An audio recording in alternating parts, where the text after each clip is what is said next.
ఆయన ఇంతకుముందు కూడా అంతే. కనీసం కుల భావన అన్న పెట్టుకోండి అని అంది ఆయనే. ఆయన ఎప్పటికప్పుడు మాట మార్చేస్తాడు. ఆ మార్చింది కరెక్ట్ అని చప్పట్లు కొట్టేటటువంటి వాళ్ళు ఉన్నారు ఆయనకి. ఇప్పుడు అది కాదు నాకు తెలియగలుగుతా. చంద్రబాబు నాయుడు గారు ఏమన్నా నేను ఓన్లీ కమ్మ సామాజిక వర్గం కోసం పనిచేస్తాను ఇప్పుడు అని చెప్పాడా?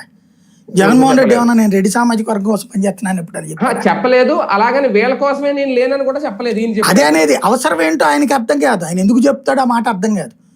ఇప్పుడు నేను కమ్మ సామాజిక వర్గం కోసమే పార్టీ పెట్టలేదని ఇప్పుడు అనలేదు కదా ఆయన.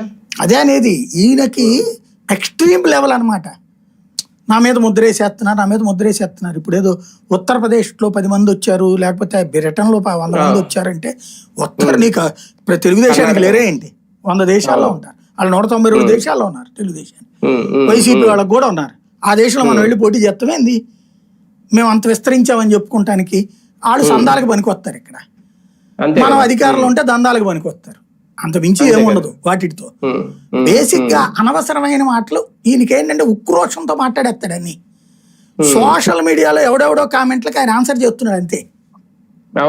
సోషల్ మీడియాలో కామెంట్లకు ఆన్సర్ చేసినట్టుంది నాకు ఆ ముక్క వింటే. బేసిక్ గా సమస్య ఏంటంటే పవన్ కళ్యాణ్ చంద్రబాబు నాయుడు గారేమి కమ్మ సామాజిక వర్గం కోసం పనిచేయట్లా, కానీ కమ్మ సామాజిక వర్గం ఆయన ఓన్ చేసుకుంటది.